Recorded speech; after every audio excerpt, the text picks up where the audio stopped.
Bada bing, bada boo. Every day in the courtroom, there's about this morning 15-minute window where you really just get to observe people. The court is not in session, the judge is not on the bench, the jurors are not in the room, the press pews are filled, we're all patiently waiting, we've got our little notebooks, the public pews are getting filled, and all the attorneys will walk in. And they'll walk in through like the middle aisle. So you watch the prosecutors walk in, you watch the defense attorneys walk in, and you can kind of get a gauge of who is extra stressed that day, or like what's the dynamic. And this morning, there is a situation with a banana gun in the courtroom. Mark Garagos. Banana gun. A banana gun, a fructose weapon. Okay, Mark Garagos, this is Tenny's father. This is not Mark Agnifilo. He is not one of the lead counsel. He's Tenny's father. He's also a celebrity attorney. This is the man who called the prosecution team a six-pack of white women. That Mark Garagos. He walks in holding a banana. And like, curiously, he's not holding it like someone would regularly hold a banana. He's holding it like a weapon. Like it's like flung to the side like a barrel of a gun. And he's holding it by the edge. And he's kind of like holding it in front of him. Again, like a fructose weapon. I genuinely don't know why he's holding it like that. Like a federal weapon with the serial number scratched off. Is he like feeling playful or something? I think so. And he wants to give it to his daughter, Tenny. So he's walking towards the gate. There's like this wooden gate that separates all the pews from what some people call like the bullpen. That's where the attorneys are. That's where the jurors are. That's where the bench is. That's like where the invisible force field is. Okay, he walks towards the gate. He's not going to go through the gate, but Officer Riz, he's standing right next to him just supervising. And like everyone in the press pews is always already giggle-gaggling because when you put Mark Garagos and Officer Riz together, it's like slightly the only moments of comedy throughout a very serious day. Because I swear to you, Officer Riz does not care that this man is Mark Garagos. Like he literally does not care who anybody is unless it's the judge and the jurors. So he's standing, arms on his hips, supervising Mark Garagos, trying to do a relay race with this banana. They walk to the front. Tenny's not even there. So now he's just like holding this fructose weapon, and Officer Riz is side-eyeing him. And so then they spot Tenny on the side. So she's like where the pews are, and she's sitting off to the side. She's deep in her binder. She's doing the cross-examination of Jane Doe, and she's preparing. And he walks up to her, hands her the banana gun, and she won't even look at her dad. She won't even take the banana gun, and she's like, just like put it over there. Like that's what it sounds like she's saying. Because it does not matter if you're a celebrity attorney. It does not matter how rich you are. Your kids will always be your biggest ops. So Mark Garagos is rejected. He's shut down by his own offspring. He walks back to the front gate and then hands it to Mark Agnifilo without any explanation. And then he and Officer Riz walks away. And then all the press pews, we just see Mark Agnifilo standing there confused, holding a banana. And he's just like staring off into the distance, like so confused. And we can't even explain to him what we saw because it's like an invisible force field. Now, gearing up for the cross-examination of Jane, the entire courtroom energy is slowly shifting. Like this banana situation was the only lighter moment to this entire trial day. Everyone is waiting for the jurors to walk in. The judge says, "All rise," but it's just his intern that walks in. Like this is how everybody seems very pent up. Like we're all like standing on alert.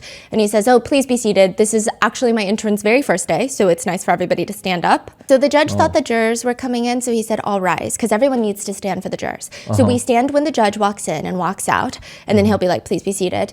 And then we all have to rise when the jurors walk in and walk out. He thought the jurors were walking in because the door opened, and then like we look and we're like, "That's not a juror," and it's literally just his intern like standing there like this. And then the judge is like, "This is actually my intern's very first day, so it's nice for everyone to stand up for him." And so everybody giggles, but again, it's like not really giggling. And I think this made me feel like it's normal to laugh in uncomfortable positions because I've always been very insecure. Like when I feel uncomfortable, I start laughing. Everyone in this courtroom constantly laughs when nothing is funny because it's just so much tension. So you're just like, okay, like let me find some lightness. Now, the only person that is never tense is Maureen Comey. She walks in every day like she's walking into Panera Bread to pick up a bagel. The lead prosecutor. Yeah. She's walking in like she's here to pick up her coffee order. Like, I've never seen this woman stressed. I mean, it makes sense. Her father was the former FBI director, but it feels like this is her vacation from life. Tenny's at the lectern. She does not look as calm. She has a giant Post-it on the lectern monitor that reads Jane. Likely so she doesn't mess up and use her real name. Considering they've actually met before. So Jane is a familiar face. Remember, Jane has met with Sean Combs' defense attorneys up until even April of this year, just a month before the trial kicked off. Okay, yeah. In what context again? Sorry. We don't really know the context because it's privileged information, Okay. but it was pertaining to the case. Yeah. Now, which speaking of familiar faces, this happened more recently, but Sunday was Father's Day, and all the Combs kids are like posting very intense Father's Day posts on Sunday about their like undying love for their father, which is understandable. It's Father's Day. But then on Monday, not a single one of them show up. I think a lot of the press pews were a little bit confused because, you know, we're all like watching everyone on Instagram. So it's just a little weird, you know, and I'm sure they have schedules, but this seems like the most important schedule going on. Their attendance has been splotchy. There have been whispers in the courtroom that at times the defendant will turn around and seemingly be very upset that the family pews are lessening in attendance. And then usually when he shows a moment of what we perceive to be upsetness with the empty pews, the next day the pews will be packed. But there is one day where Christian Combs does show up and he's wearing a Free Sean Combs shirt. He did wear this mesh shirt on top to kind of make the shirt blurrier, but it's still pretty obvious what he's wearing. I mean, so much so that the defendant is turning around all smiles, pointing at Christian's shirt, and he looks giddy, and everyone else is confused because this is not allowed. Like, you cannot be wearing shirts like this. Why is it not allowed? It's not... Like, you can't make these types of statements in a courtroom. So you can't really wear like politically promotional t-shirts, especially if you're in the family pews. I think maybe it could be okay if you were in the public pews, but I did hear that there was like a commotion after people found out about that shirt that he was wearing. That was a thing that was happening. But everyone's still trying to focus on Jane Doe's testimony. And remember how I said, yes, I see some jurors smirking. Yes, I see them kind of falling asleep, being less engaged in this testimony. I still thought at the end of the day, maybe it's like me. Because I will say there is a split in the courtroom. When I'm in the courtroom and when I watch these cross-examinations in person, there's like an energy shift in there. And I analyze the jurors' faces every single day. I'm staring at them. They're literally in my line of sight. I see all of this and I'm taking it in and I start feeling like, I don't know what it is. I don't know if the defense attorneys are just so damn good at their jobs that they're able to like control the emotions in the courtroom to make you feel like all the points that they're making are so valid. But sometimes I walk out of there thinking, wow, they made so many points. And then I come home, I read the transcript, I go over my notes, I let the emotions soak in, and I'm like, that point didn't really make sense. Like, that point was not really a point. So I thought in my head, okay, perhaps the jurors, the same thing's happening to them. First of all, I don't know why they're smirking. They could be smirking about something unrelated, but perhaps they're smirking and then they go home, sit on the information, and then they realize maybe that wasn't a point. I don't know. Maybe they realize it was a point. However, this is where I started getting kind of nervous. The public pews, sometimes in the hallways, I try to eavesdrop, because I'm like trying to see how people feel about the case and like feel about the day's testimony. The press pews, these are like really crazy reporters. A lot of them, they're very good at not talking about how they feel about the case. Like, everyone's just trying to keep it professional, keep it neutral in the courthouse. However, recently, there was a Homeland Security agent inside of the courtroom, which we've seen a few of them testify, but this one happened to be sitting right in front of us during Jane's testimony, during Jane's entire testimony.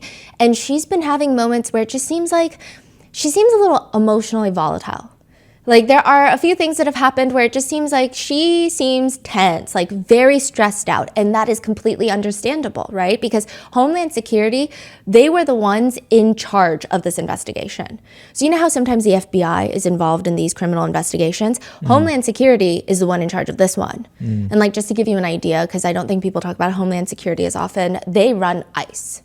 Like, this is a huge government entity. So she's sitting there. She seems very volatile. She seems like emotionally perturbed. And then one of the senior reporters turns to us and says, you know who she is, right? She's a Homeland Security agent. And we're like, yeah, she seems a little like on edge these days. And he says, but you know why, right? Because she thinks the entire case is falling apart. And so she's freaking out. Really? Yeah, and I'm like, what? What does that mean? What do you mean the entire case is falling apart? So I went through all of Jane's cross-examination all over again, just so if I could pinpoint all the parts where this case could potentially fall apart.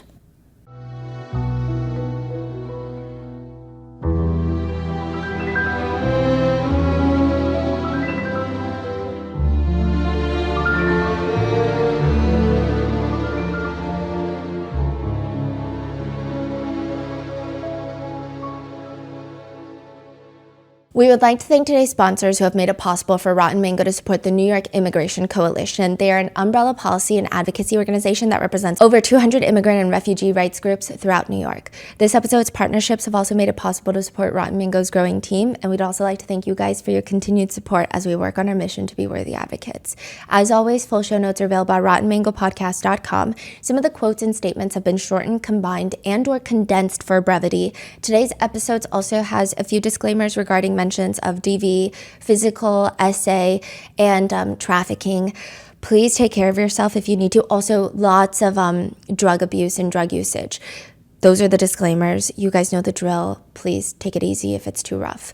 At the time of the filming of this episode, Diddy is innocent until proven guilty, and all the charges that he's been indicted on are still just alleged.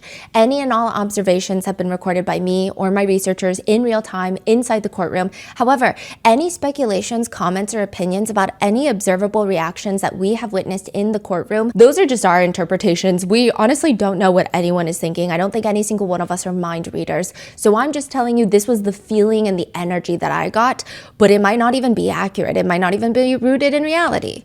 So with that being said, let's get started. When Jane walks back into the courtroom, it is now time for the cross-examination to begin. And it's kind of interesting because Tenny is going to be doing the cross-examination. Jane and Tenny, they are smiling warmly at each other, which is confusing everybody because, again, we know that Jane and Tenny met at least in April of this year, which was 2 months ago, 1 month before the trial kicked off. So we don't know how close they are. We don't know what their dynamic is going to be. And during the direct, it did seem like Tenny was very stressed. There would be times where it seems like she wanted to object to Comey's line of questioning. So if you're doing the cross-examination, you're the one objecting to the direct testimony, like the questions where you don't think that they should be asking these questions. But Tenny keeps glancing at Mark Agnifilo to get a sign on whether she should or should not object. At one point, it seemed like Mark Agnifilo gave her the signal to object, but it seemed like a very tense situation. And all of that goes away rather quickly because eventually she just starts throwing objection to every question that Maureen Comey is asking. Maureen Comey is breathing and Tenny Garagos is objecting. Now, Sean Combs always has a lot more confidence when it's the cross-examination days. It feels like maybe it's their time to take control, which that's understandable. He's typically bolder in his mannerisms. I mean, nobody has any clue like how this dynamic is about to play out. And it begins. Good morning, Jane. Good morning, Miss Garagos. As Miss Comey said, we've met before, right? Yes. Tenny clarifies that Combs is paying for Jane's attorney because he is, and that came out in the direct testimony. But Jane clarifies that Sean Combs has never attempted to interfere with representation. But it's still so strange because technically Jane is testifying against Combs and he's paying for her attorney. How can there not be a conflict of interest? Yeah. The less she says about him in a negative light, the better for him, and he's paying the attorney. Now, I'm not saying that the attorney is doing anything incorrectly. It just seems like a very tricky situation where you would have to follow lots of different red tapes. I think in the perfect professional setting, it can be done, but it just seems weird. More interesting is when Tenny asks Jane on the stand, and you're testifying here at this trial against Mr. Combs, despite him paying for your attorney, right? Jane responds, I'm testifying against him? Jane looks genuinely confused. Then the jurors look genuinely confused, and they're glancing between Tenny and Jane because none of this is making sense anymore. I think that she just thought that she was testifying. Wow. Yeah, and Jane states that she's really only here because she's been subpoenaed by the government and she has an immunity plea in place. So right off the bat, Tenny clarifies a few things. Jane tells her that she has not spoken to Sean Combs since his arrest in 2024, so that was 8 months ago. And the defense, they start trying to establish just how in love Jane was with Combs. They talk about his last album and if Jane joined him in the studio, with Tenny asking, did you like seeing him in that environment? I liked seeing him in any environment. And I think you testified yesterday that you felt what you really loved and craved about these nights were the closeness that you and him had after the entertainer left, right? Any time with him, I loved. So Tenny starts asking questions such as, can you please tell me? I mean, I know you talked about a little bit about this on Direct, but you said that you fell in love with him because he was this larger than life, charismatic personality. Can you explain what that is? Why did you feel like he was this larger than life, charismatic personality? Combs is moving in his chair so that he can see Jane better. He's like sitting in his Shark Tank position, tapping his fingers against his thighs. It appears to an outsider that clearly has no idea what he's thinking, but it just looks like he's ready to hear the compliments roll in. Like, that is the feeling that I get from that action. Jane responds, I was fascinated by him. He was just something unique and different. Like, I had never met anybody with such a big personality and very big energy and very motivating, encouraging, and just larger than life. He wasn't afraid to have his voice heard, and it was attractive. It feels like right off the bat, a good chunk of the cross-examination was for the defense to try and establish that Jane is someone who was lovesick for Sean Combs, was willing to do whatever to stay with him. And they start working overtime to create a very specific image of Jane, to leave jurors with the impression that Jane is a very specific, certain type of person, which is an influencer. Now, this is the part where I'm like, this is not going to be good, in the sense that whenever I talk to people out and about, it could be in a personal, professional setting, a casual setting, it doesn't matter. If people ask me what I do, I come up with 25 words to avoid the word influencer. I will say 5 sentences of rambling about how I make videos for the internet before I say the word influencer, because every time I've ever said, oh, I'm like an influencer, people always have slightly negative, visible reactions on their face. Yeah. There is such a strong connotation associated with that word. I mean, people see influencers as vain, vapid, brainless, brand obsessed, troublemakers on the internet. Maybe it's true, maybe it's not. It's up for people to decide. And it just feels like Tenny's leaning into that. When asking about hotel night outfits, Jane says the high heels that Sean Combs would make her wear were like 6-7 inches tall. Tenny asks her, but you're somebody who regularly wears high heels in your daily life, right? Which, if she's not trying to lean into that kind of image for Jane, I don't know why she's asking about her heels. Like, she's not a foot doctor. Is she Sir Christian Louboutin? Jane responds, these are a particular kind of high heels, so I would say I would occasionally wear these types of heels, but in real life, I would wear things that are about 3 to 4 inches in real life.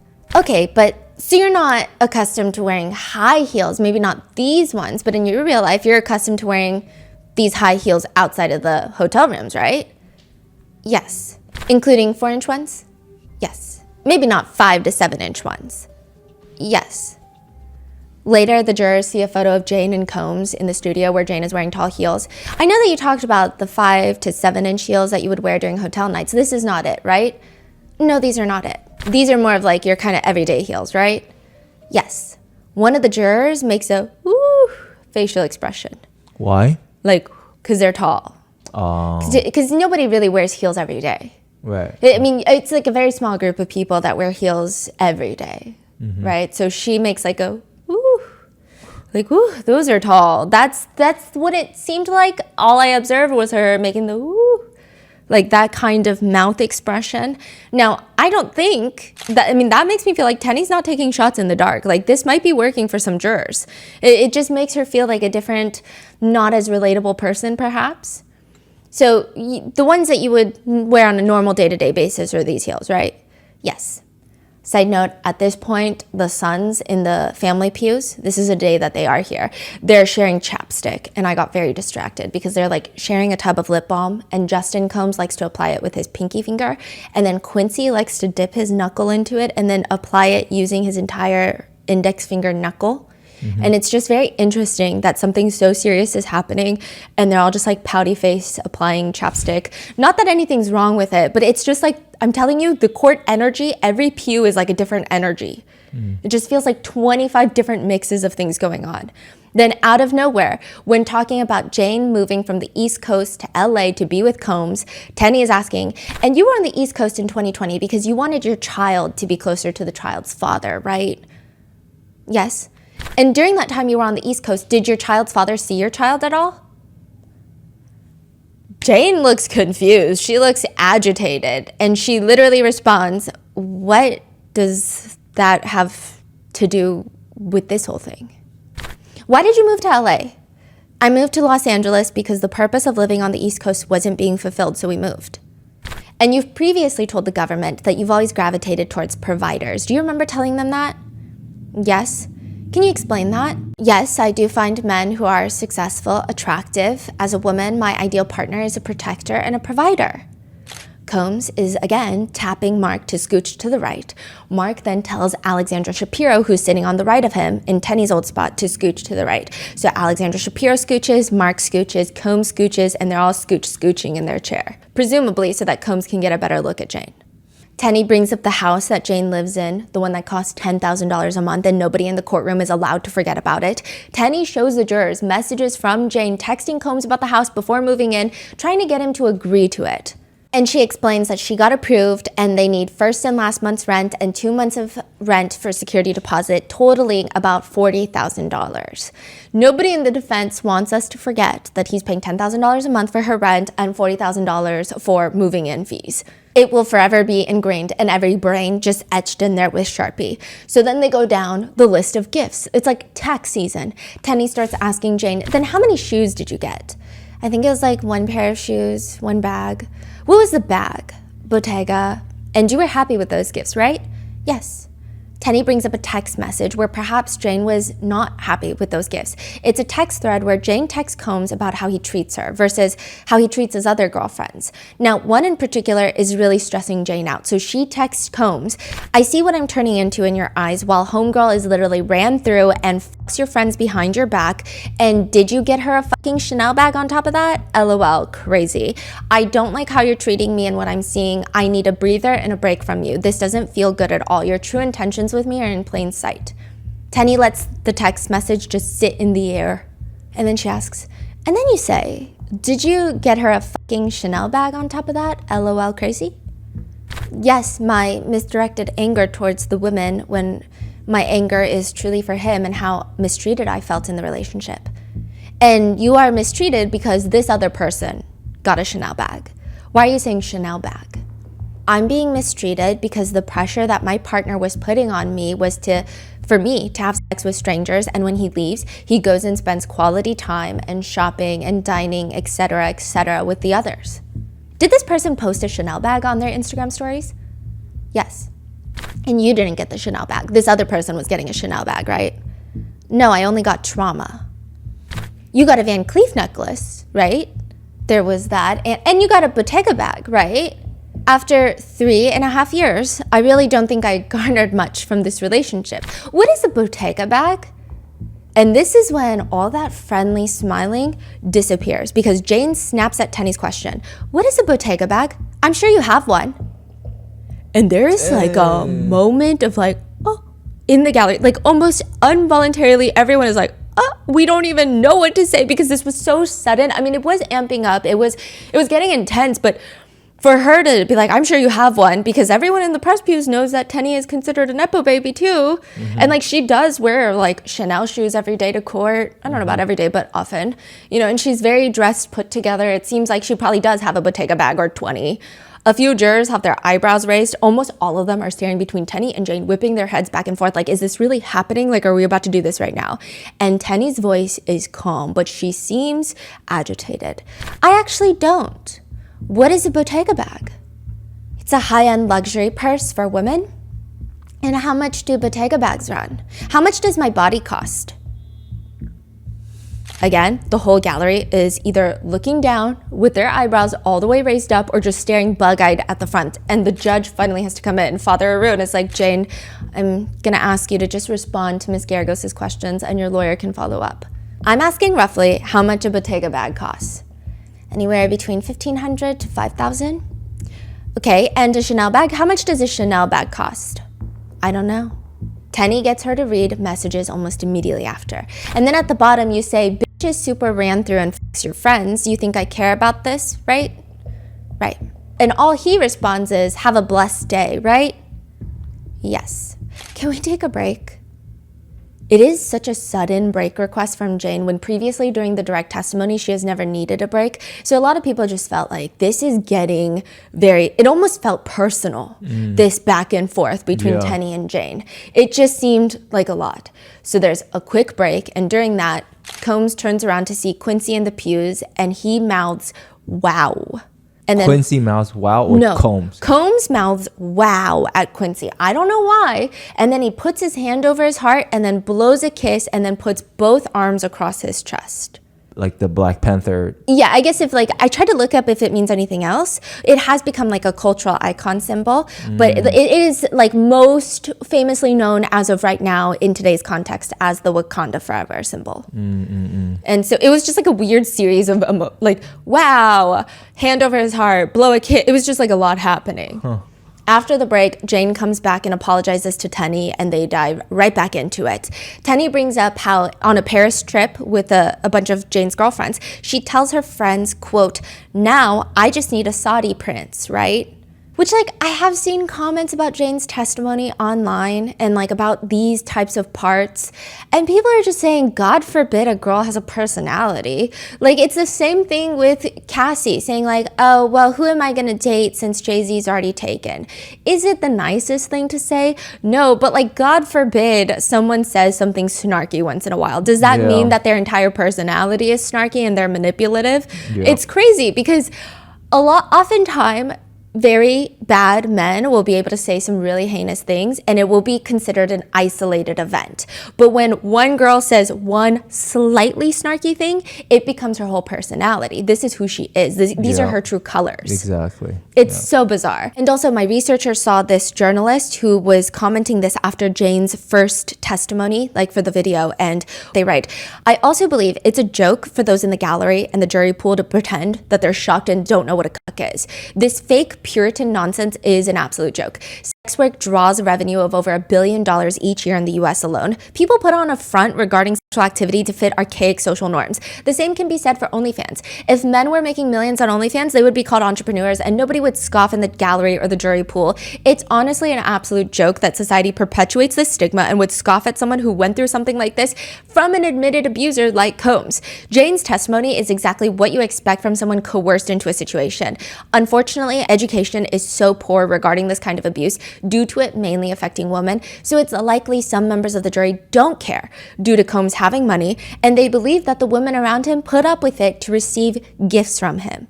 And I think that is so accurate because the way people react to the mentions of Bottega bags, even the text message of Jane being upset that someone got a Chanel bag, the reaction is very it almost feels like so vain, couldn't be me. The cross-examination was one of the hardest things to sit throughout this trial. I mean, they have Jane sitting up on the stand reading explicit message after very explicit message after very explicit message, none of which can even be repeated on most platforms.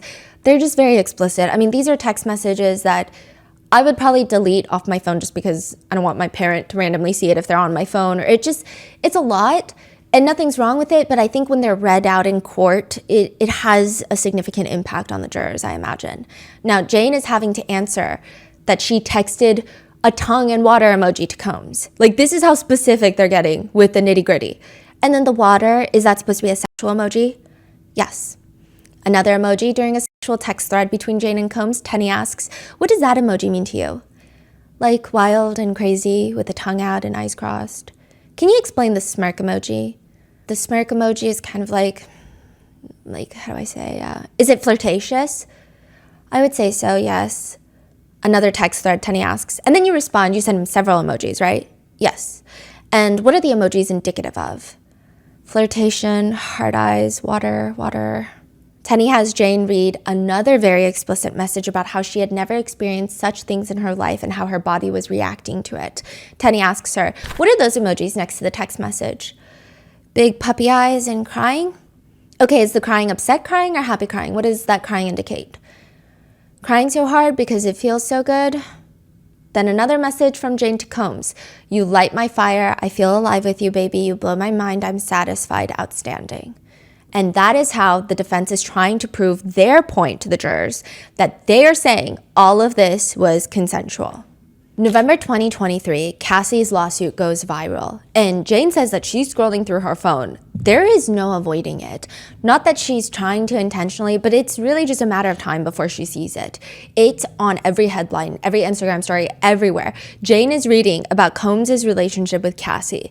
Now, by this point, Jane and Sean Combs have been dating for 3 years. She just remembers that throughout their relationship, randomly, Sean would tell her that Cassie was his greatest love.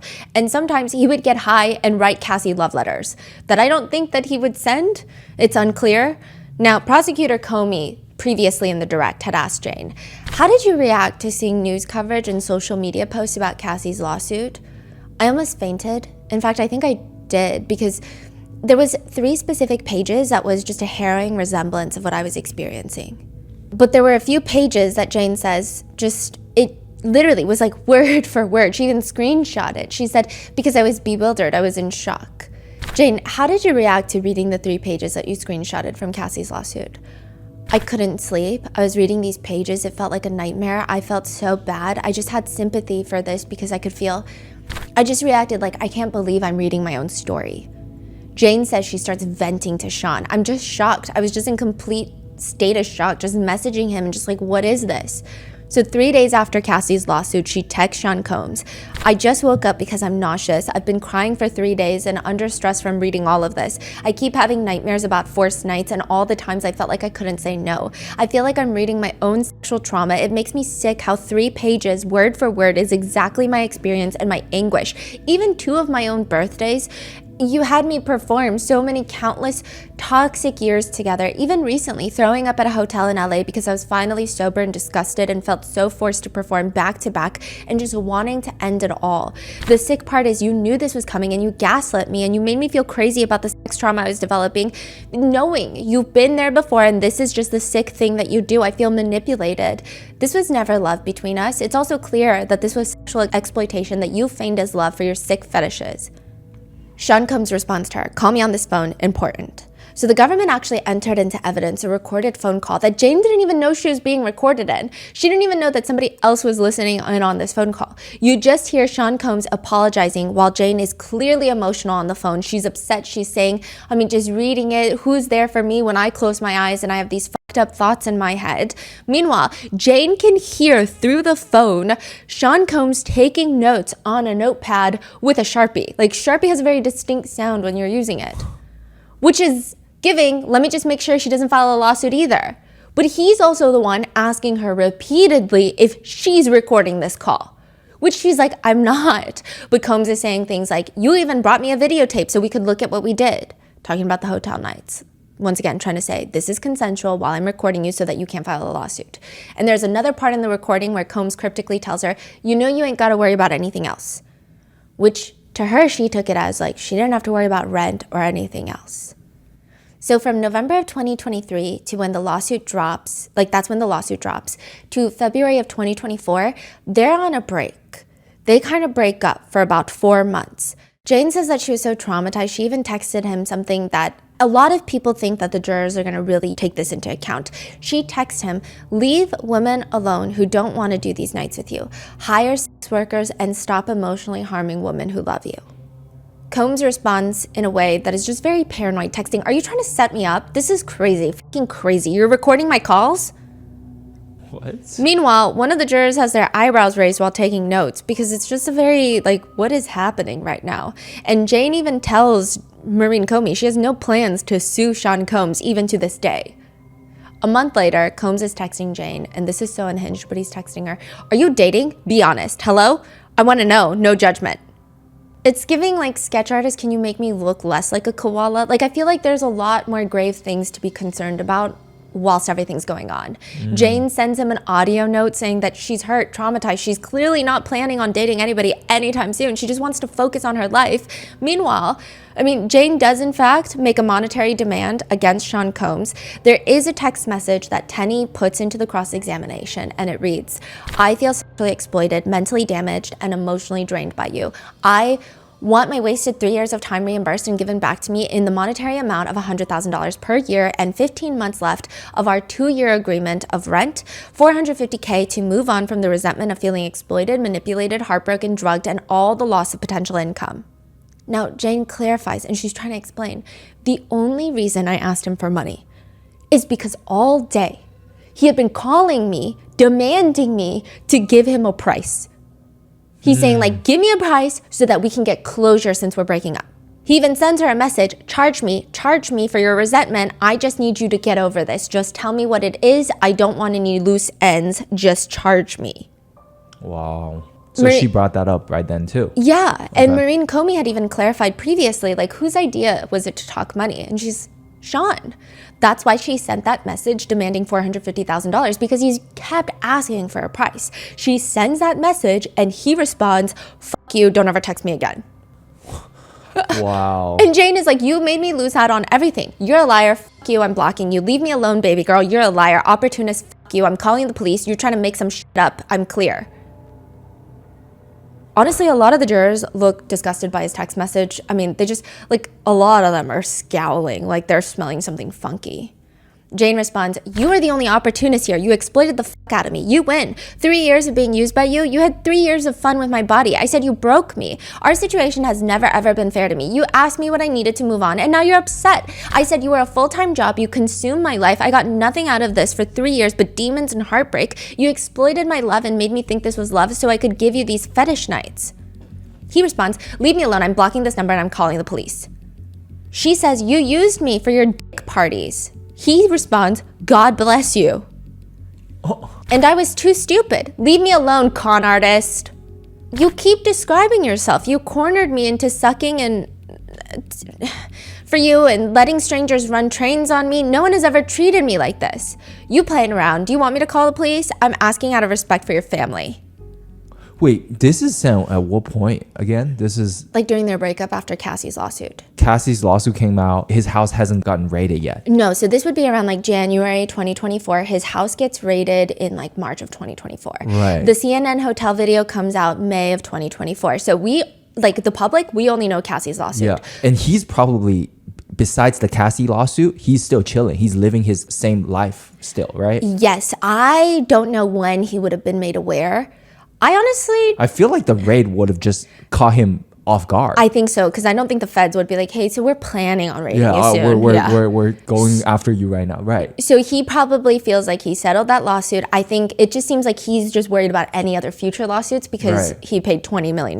So he's like, I don't want to pay another $20 million is probably his train of thought. I don't know. Yeah. And he's just going off on Jane. And Jane because the fact that he said, I'm going to call the cops, that is crazy. Yeah. Meanwhile, the cops are like, hi, we know who you are. Yeah. We're actually... We're watching right now. Actually. Yeah. We're listening to this No, I'm just kidding. They're not. But you get what I'm saying. It's just so bizarre that he's threatening to call the cops. Yeah. Now, Jane is sobbing on the stand. A few of the jurors can't... Like I said, they can't even look at her. It's just a very... tumultuous moment. It's not like the saddest moment in the courtroom, but it's like what is happening? Like Sean Combs' text messages don't even make sense. And she's very emotionally distraught about it. So it's like this very complicated mix of energy. Jane ends up texting him, nobody loves me.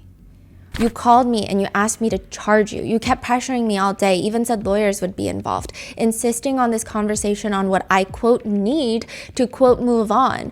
When I did what you asked, you spew out all your evil on me, then ask who I'm seeing and if I'm dating over and over again. You threaten releasing my tapes and threaten to post them. You jab at all my wounds and not once have I called you anything out of your name. You are psychotic. Jane is asked how Combs responds and he said, I'm just going to show your child's father these tapes. I have nothing to lose. The jurors at this point honestly look pretty melancholic. They just look down. Meanwhile, Combs looks a little bit agitated. He shakes his head no in like a short burst. But this entire relationship breakup ends in February of 2024. So 4 months after Cassie's lawsuit, all because Sean Combs has a dream. Sean Combs allegedly has a dream that he and Jane were on his private jet and he texts her reporting this dream to her and she responds and that starts their relationship all over again. Jane says she responded because, quote, I missed him dearly. He starts using this as like a way to get into her life because Jane's birthday is in February. So he's saying, I had a dream about you. By the way, your birthday's coming up. What are you doing for your birthday? I want to spend time with you on your birthday. He says, say what you want to do on your birthday. I'm a little traumatized from my past birthdays and what they ultimately led to at the end of the night. I don't know. I'm just being honest. Because remember, the past 2 birthdays, the end of the night would always end up in a hotel night that she did not want. And she would express that she wanted it to just be her and Sean Combs. I just don't want to get my feelings hurt. I feel disrespected for no reason.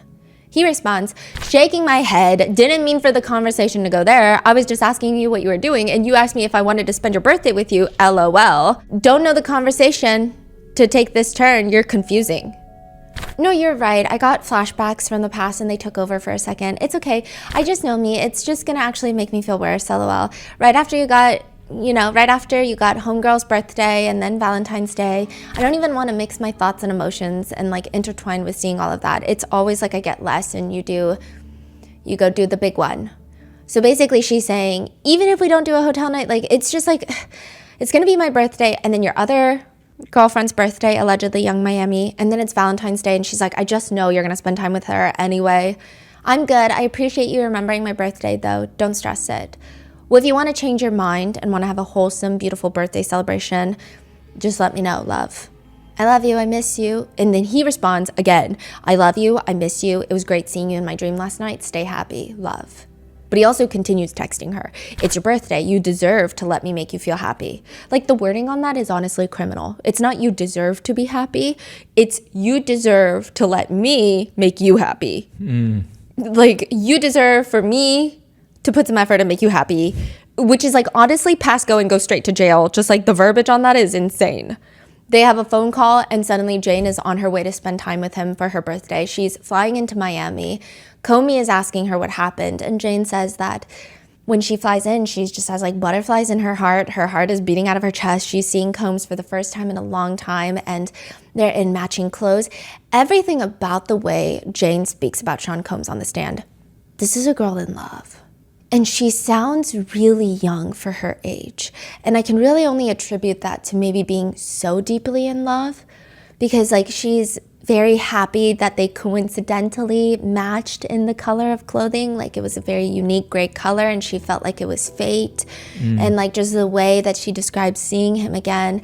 And he had this wonderful dinner set up and she says the whole dinner he's explaining to her how much he missed her and wants her to stay and how much he loves her. And then at the end, he passes her a pill, an ecstasy. One juror has his hands on his temple and he like briefly shakes his head no. Another one wipes their forehead because it just feels like we have seen this before and it never ends well. Yeah. At this point, I think I was just high and I was like, okay. Jane says she doesn't know why. She just says, at this point, I'm just so used to this being the outcome of whatever we're doing that I just accept it. So Don ends up coming over, an entertainer, and they end up having a hotel night again. After that, Jane and Combs are officially back together, and subsequently there are more hotel nights following, except that they weren't really at hotels anymore, more so at his private residence, because in March, the next month, his homes are raided. So now it seems like he's trying to fly under the radar. He's not going to hotels and doing all these crazy things. I mean, the whole internet is watching him. Everybody is. You walk into a hotel, the hotel employees are probably calling TMZ. Yeah. Come on now, right? So he's doing these hotel nights at his residences most of the time. That's the one that they rate like 1,000 baby oil bottles, and yes. The photos just came out recently as well. Yes, so it's actually insane how much baby oil and Astroglide he had in his mansion. And the baby oil in one cabinet, they're all lined up like it's a luxury high-end retail store featuring bottles of baby oil. There's baby oil everywhere. In his garage, he has like pallets. I wouldn't even call it, because remember Mark Agnifilo? He was all like, no, Americans just buy in bulk. He has a big house, he buys in bulk. I think they have Costco's in every place where he has a home. Have you sat in a parking lot of a Costco and see what people walk out of there with? And then I was like, I think that he believes it, right? Then I saw the picture of the Astroglide. You can't even buy stuff like that in bulk. It's like a shipping pallet is what it looks like. It's just like pallets of Astroglide. Like you have to contact the manufacturer, like, hey, yeah, I'm opening a store and I need inventory. Yeah. It's like, it's crazy. It's an operation. It doesn't make sense. This is not, I can't even think of anything a normal person would have. I think even that many pallets of coffee, water. Or like toilet paper. Even toilet paper would be weird. It's like, how many people do you have living in the house? Yeah. Nothing makes sense. So you say like his home got raided and he moved the whole hotel night to the home that got raided? Yeah, to Two-Star Island. Two-Star Island. Yes. Wow.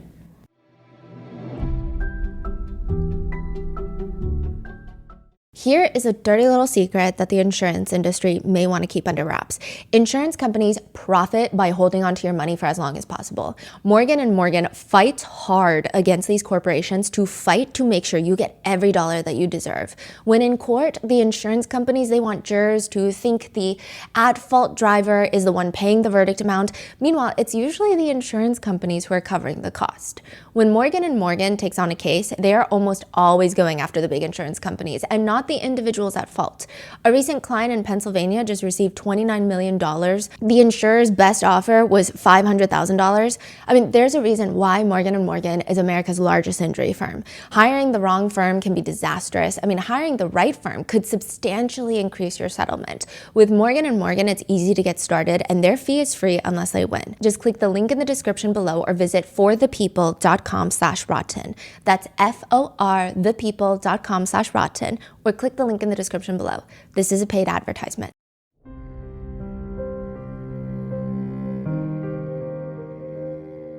Taking your business to the next level is a dream lots of us share, but too often kind of just hold ourselves back thinking like, what if I don't have the skills? What if I don't know how to do this? What if I can't do it alone? And that's exactly where we were when I decided to turn those what ifs into, you know what, why not? Let's try it and let's give Shopify a try. My family and I were able to launch our own small business selling limited edition artwork at Grandpa Mingo's art studio because honestly, we had Shopify. There would have been no other way. They are an all-in-one commerce platform to start and run and grow a business. Shopify has your back with gorgeous, ready-to-go templates, AI tools built specifically for commerce, and the world's highest converting customizable one-click checkout that also powers 10% of US e-commerce. If you've been sitting on a business idea or wanting to take your side hustle to the next step, stop overthinking it. Shopify makes it so much easier than you think. Sign up for your $1 per month trial and start selling today at shopify.com/rotten. Go to shopify.com/rotten. Shopify.com/rotten.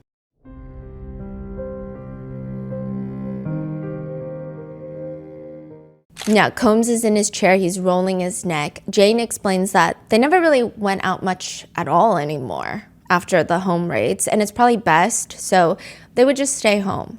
Now, the defense uses this entire thing against Jane, making it seem like, and almost drawing inferences that, isn't it weird that Jane still went back to Combs after Cassie's lawsuit went public? They almost encourage her to talk more about how much better her relationship with Combs got after Cassie's lawsuit. Jane tells Tenny that after Cassie's lawsuit, when Jane and Combs finally reconnect, she felt so much more love from him, that he was positively changing, being more apologetic. He was listening better, spending more time at home. He wasn't on the go all the time, and it really meant a lot to Jane. Tenny asks, and would you say that there was less chaos in the house, around post-Cassie lawsuit? Yes. Less people around, right? Yes. Less people were asking stuff from him, you felt? Yes. Okay, and so you would be able to talk to him, right? Yes.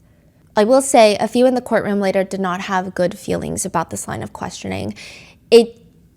I guess the inference was inferred and people were picking up on it. I don't know if I personally believe it, but the speed of the questions, the way that they were formatted, it made it seem like Jane was almost grateful for Cassie's lawsuit.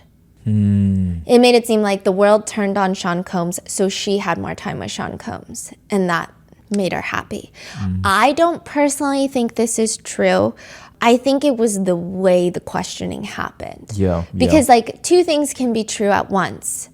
Because she does seem very impacted by Cassie's lawsuit, but now there is the question online and maybe even in the jurors of, after seeing Cassie's lawsuit, after all the mentions of the freak-offs, why did she go back?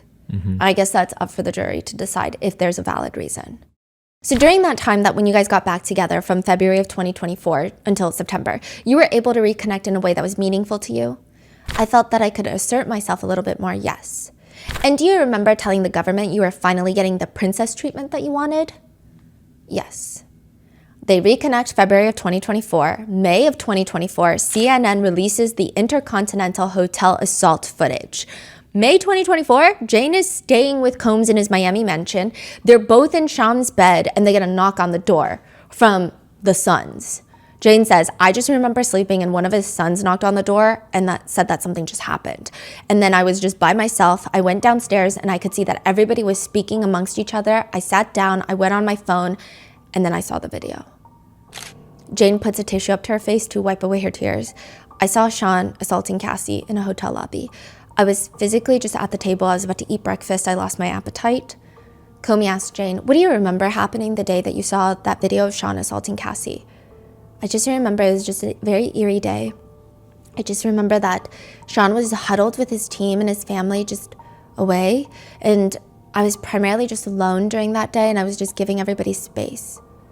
Jane says that she was by herself for most of the day until maybe that evening, perhaps. She says, I remember kind of like inviting me to this little huddle later on in the evening in the backyard. Who's in the huddle? Just his sons, his writer, and some friends. They're all standing there in this huddle trying to come up with what we now know as his god-awful apology video. It's so difficult to reflect on the darkest times in your life. Sometimes you got to do that. I was up. I hit rock bottom. But I make no excuses. My behavior on that video is inexcusable.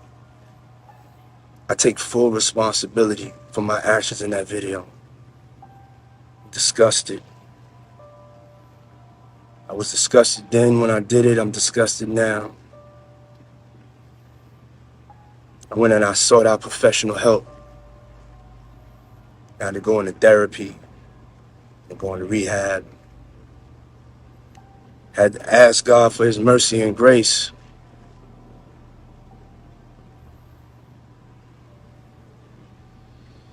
I'm so sorry. But I'm committed to be a better man each and every day.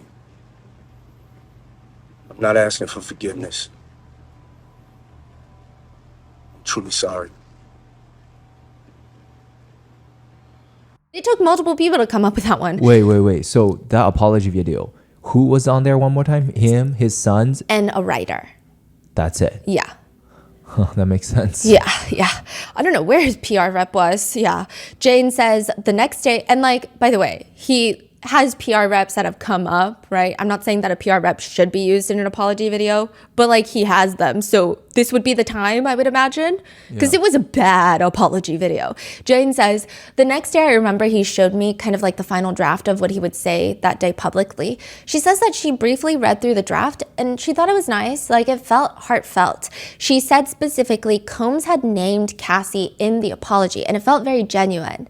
But apparently, that's not the final one that he posted, because she would previously tell the government that she was disappointed by his final apology that was ultimately posted because it didn't feel genuine, it didn't name Cassie, it was not the one that she read. Now, this is where things get suspicious, okay?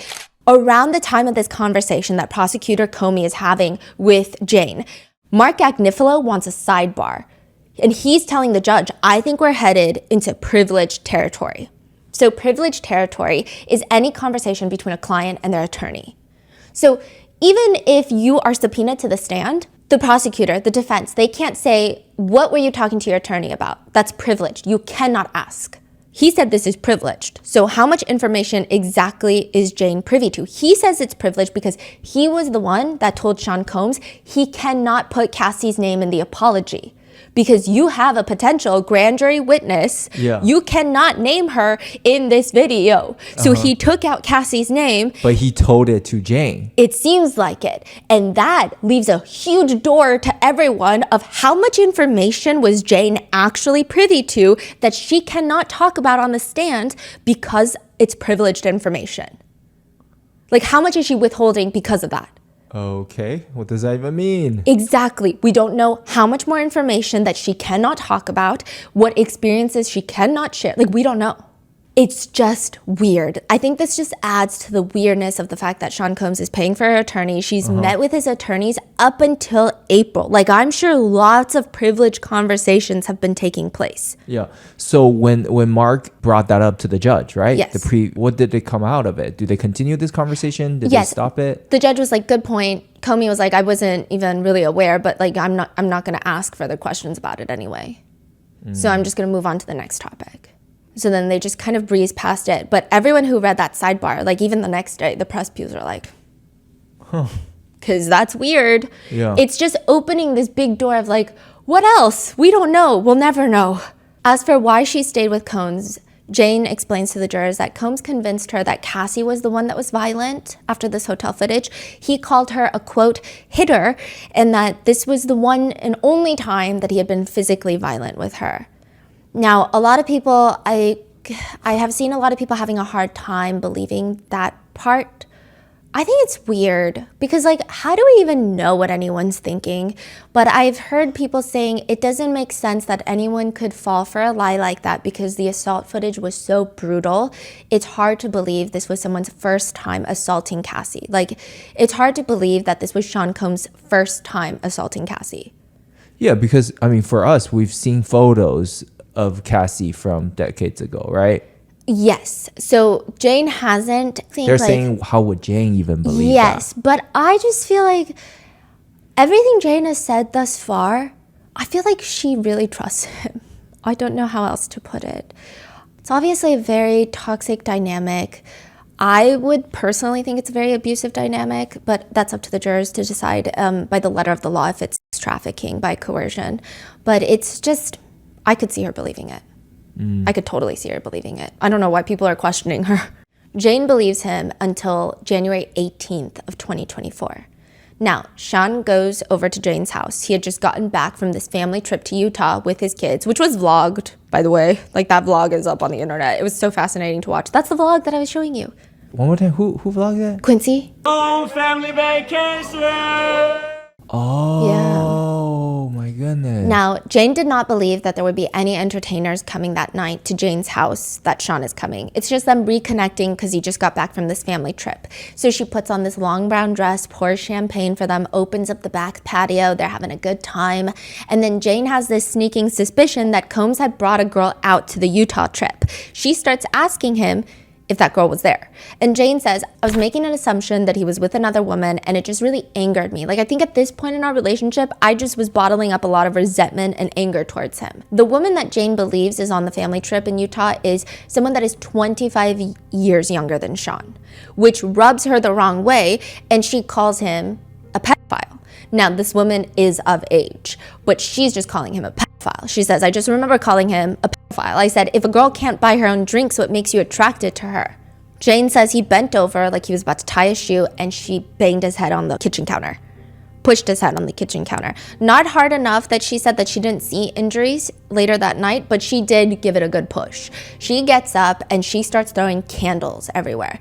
I started taking all the candles and started throwing it. I started taking all the glass and I started throwing it. She said she was very angry with Sean Combs. She says, it was a built up mix of everything that I was angry and hated him for it in the moment. She's throwing the candles, screaming, I hate you. She doesn't recall any glass hitting him, but she does recall wax on him, on his clothing. What did Sean say in response as you were throwing things at him? Marine Comey is asking. I can't recall, but I think he was probably cursing and calling me crazy. Jane then runs into the master bedroom and locks herself in there. I just remember he was just calling me f***ing crazy and that I put my hands on him and I just wanted to close the door behind me and I was just like, just leave, just leave, just leave. What happened after you locked the master bedroom door? He kicked it open. Who kicked it open? Sean. Where did you go after Sean kicked open your locked master bedroom door? I went into the master bathroom. She says that she runs into the bathroom, he kicks in that door, she runs into the closet, he kicks down that door, she runs out the closet and starts running out of the house. When you say kicked it down, do you mean literally off the hinges or just open? Literally off the hinges. Whoa. The jurors are like furiously taking down notes. Sean kicked me from the back of the thigh and then I fell down on my butt and then he picked me up in a chokehold and choked me. He like lifted me up and I couldn't breathe. I was on my tippy toes. I remember he came up behind me and just squeezed my neck in between his arms and I just remember just grabbing his arm and I couldn't even touch my neck. It was so tight and I was on my tippy toes and I thought that I was going to pass out. I just squirmed out of it and he was, I was just fighting his grip on my neck. I was just trying to get out of his grip. She makes it out the front door, runs barefoot into a bush in the neighborhood, and just hides there for what she felt was 2 hours. When she thinks she's finally in the clear, she starts walking back to her house. Combs is on the street walking towards her. I was scared, but I was just quiet. I just kept walking back to the house because I didn't want to wake the neighbors up and cause a scene. She hides in the guest bedroom. He kicks that door in too, and once he gets in, all she remembers is, quote, I just remember there was just more glass throwing, candle throwing. This whole part of the testimony, Combs is just staring at the desk like someone etched into the wood, a secret message, like perhaps the nuclear codes. Like he's looking at this desk, like something interesting is happening on it. Jane explains that they end up outside the patio and Jane punches Combs near the temple and forehead. He punches her back twice on the forehead. She makes a run for it deeper into the backyard, which I'm assuming is fenced, so she doesn't really have many options right now. She curls up into a ball and just tries her best to cover her head. Combs comes after her and, quote, he started punching my head, he started kicking me, he started saying all kinds of things and just kept punching. He's screaming at her, quote, that I was trying to take him away from his kids and his family. After he's done kicking her, Jane says he grabs her by the arm and hair and just starts dragging her back into the house. Tenny Garagos looks over, eyes wide, at Sean Combs, because she's sitting at the defense table. This is during the direct testimony. And she looks at Sean Combs, and we're just like, ma'am, he's not going to do anything. He can't even nod at the jury. The judge is going to get mad at him. Then she turns to Mark Agnifilo, like wide-eyed, like, and he's not doing anything either. And I'm just curious, like, what was so shocking in this line of questioning? So it's interesting, like, that she had that big of a reaction, but she didn't object. But she would have likely objected, but she didn't. So I don't know. What is it, the answer? I don't know. Now, regardless, Jane goes on to explain that he drags her back into the house, calling her fucking crazy. And she's just begging him to leave now, and she hates him. And that is when, back inside the house, Jane says that she grabs Sean's phone and starts calling the girl that she assumes was on the family trip. I just remember I asked her if she was on the trip, and she started saying really insulting things back. Later, she says she asked that woman to woman, did you go to the Grand Canyon with him? The woman allegedly responds, girl, what are you worried about right now? You're worried about the wrong things. Woman to woman, you should not be panicking. She later states that she was calling that girl mean names. The other girl was calling her a bitch. And perhaps Jane mentioned some of the girl's previous relationships. And the girl tells Sean on speakerphone about Jane, let her mind wander. She needs to fix her life for real.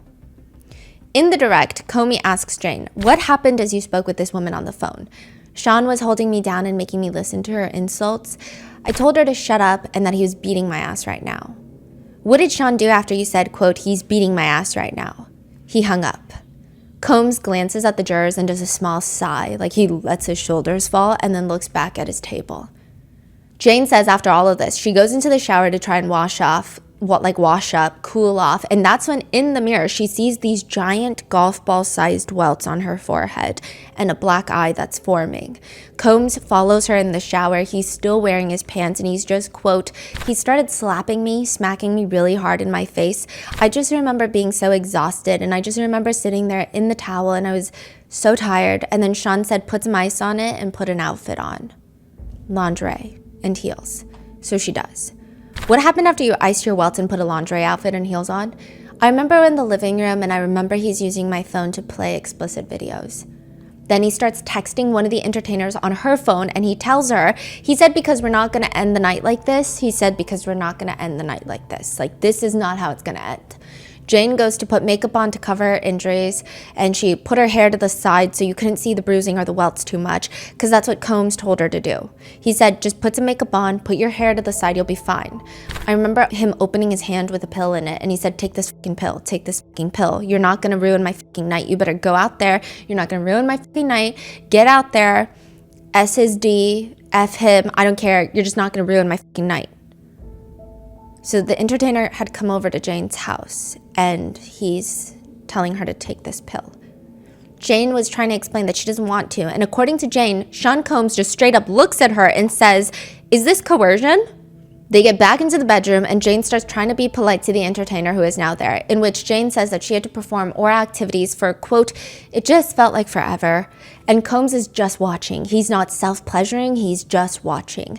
Jane can barely testify through this whole story in between her sobs. Her hair is just like fully covering her face. It's almost like she's trying to shield herself away from Sean Combs. I just felt sick. I just felt like I wasn't even in my own body. I just felt disgusted. I just felt terrible. Afterwards, Sean Combs gets picked up by a security and just leaves.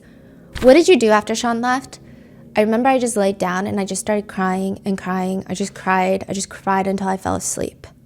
The defense will later use this entire testimony, this incident, and at least in my opinion, it seems like they try to make it appear that Jane Doe, unprompted, unprovoked, physically assaulted Sean Combs, trying to get him to physically assault her back, almost like a setup. Like they infer that after seeing Cassie's lawsuit, it's almost like she wanted similar things after the hotel video came out because she could prove DV. They say the timing is strange. They say that there had never been any elements of DV in their relationship prior to this moment, which it's kind of giving victim blaming, is it not? It's giving she started it. So in a sidebar, that's what Maureen Comey's saying, like, Your Honor, they're literally victim blaming. And the defense team says, we are not victim blaming. I just want to say that out loud. We wouldn't victim blame, and we are not victim blaming. She is writing a letter on behalf of Sean Combs to get him into a domestic violence program. So he was trying to get in. They wouldn't let him into this program. So she was going to write a letter on his behalf. And it's significant that when she slams his head on the counter and beats him up, I'm not saying that means he has to fight back, but that the vulnerability and all of the things that would lead up to that moment are relevant. And the judge asks, why is this relevant? Because Comey has already argued that this is straight up victim blaming. She says, Your Honor, the only relevance I'm hearing is to suggest that Jane should have known better that she was poking a violent man. And when she started the fight, she was putting herself at risk of being assaulted. That is victim blaming. That is suggesting that she was asking for it. That is suggesting she brought this violence upon herself and it is justified, which finds no basis in the law whatsoever. The defense argues, why are you then now fighting with him? It's an unprovoked fight. For the first time ever, she starts an unprovoked fight. They've never been physical, and she chooses to be physical with him on the heels of trying to get him into a domestic violence program. I don't know why she did that, but she did it. I mean, there's no dispute it happened. The judge looks at them, the defense team, and just says, well, that is victim blaming. That is literally, it's like if you had a dictionary that had a term victim blaming, like that would be the explanation that you'd given. So it can't be that. It has to be something else. Wait, the judge called them out? Yes. Saying you guys are literally victim blaming right now. Well, okay, so he called them out in saying what you're trying to use in your line of questioning is victim blaming. Yeah. Wow. Yes. Now, he's vulnerable. I'm not victim blaming, and I wouldn't victim blame. This is Mark Agnifilo. And of course, the judge is saying, I'm not saying you. I'm saying that line of questioning would only have relevance to that. Basically, again, saying your line of questioning is victim blaming, by definition almost. The judge sustains the objection, and Tenney asks in the cross-examination about this violent altercation. Okay, and then do you remember Mr. Combs saying to you, we've never fought like this before, and now the lawsuit comes out, and now you're attacking me? I heard him say that, yes. Now you want to attack me? Basically, again, trying to insinuate that Jane is attacking Combs so that she too can have evidence of DV and potentially file a lawsuit. And that all the words that she was using to try to instigate him were to instigate him into violence. Tenney says, you were calling him a pedophile the whole night in the shower? Yes. Okay, and you were saying that he's a son of a bitch. I think I was just calling him a bitch. Okay, do you remember calling him a piece of shit? Probably. Do you remember calling him a fraud? Yes. The defense then asks a series of wild questions about physical strength. Okay, do you remember Ms. Comey asked you about your strength in comparison to Mr. Combs? Yes. You're a very active woman, would you say that? Yes. You go to the gym every day? Yes. You lift heavy weights, right? Yes. You care very much about the strength that you have, right? Yes. And about taking care of yourself and your body, right? Yes. And you lift very heavy weights, right? Yes. And that's because you want to be a strong woman, right? Yes. Okay, and you would consider yourself strong? Yes, but a woman's power does not override a man's. Tenney just repeats the answer. A woman's power does not override a man's. Then she moves on to her next line of questioning. But I guess the defense would argue, could she really be that much in fear of Combs if she sees him just a few days after this violent attack on her? Jane says that she just missed him so badly. She goes to see him with a bruised eye and welts on her forehead. But the next month, July 2024, things get extra rough between the two. Jane says that she learns from a media outlet that Combs took another girl to Wyoming. And she says, I was absolutely furious because we had just ended, that kind of night. And amidst all sorts of the controversy and everything, he was still able to plan another beautiful vacation for someone else he was dating. She starts texting him that she wants to break up, blocks him and his entire team so that he can't reach out to her anymore. And they take about a 2 to 3 week break. They end up getting back together, and Jane plans on flying out to New York City in September of 2024 to see Sean Combs, but he is ultimately arrested. Now, to prove that this is sex trafficking, the government has to be able to demonstrate that Combs used fraud, force, or coercion. I mean, it's clear the way that they're outlining it. There's elements of physical violence, drug distribution, and also coercion can mean emotional support.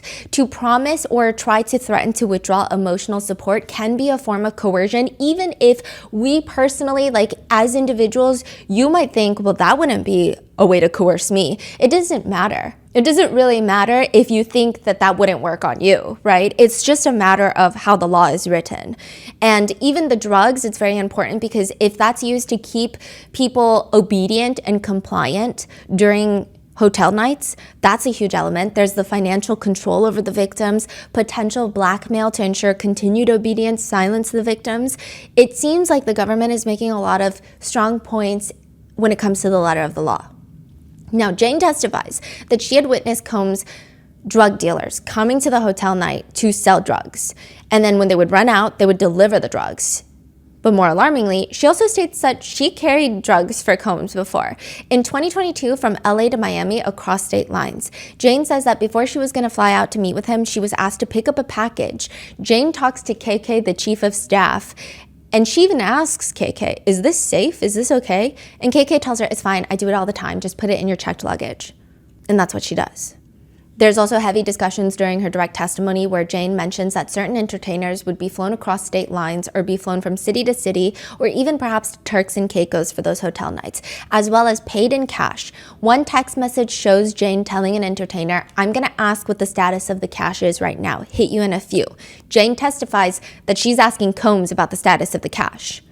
It feels like the government is just going down and like taking off a bunch of the boxes needed for the sex trafficking conviction, but it's still up to the jurors. And the defense argues it's not sex trafficking. The defense argues it was consensual adult activities.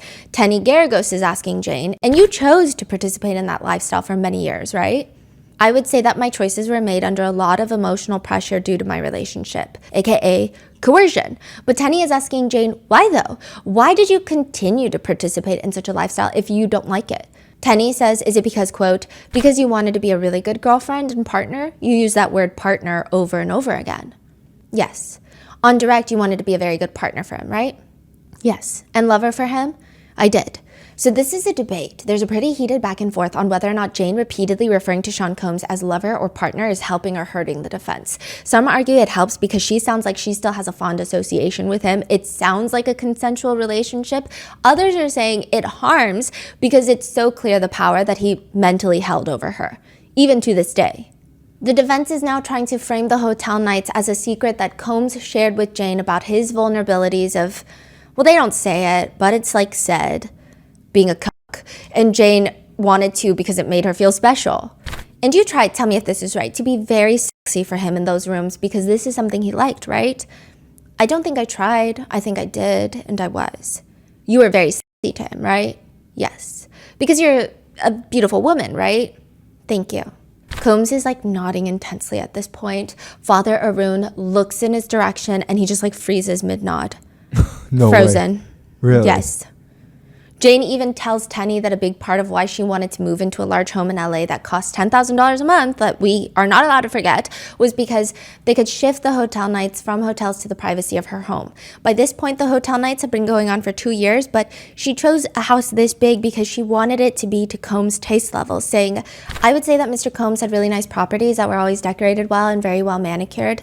I wanted to pick a home that was a home away from home that he would visit me and he would still feel like he was at home.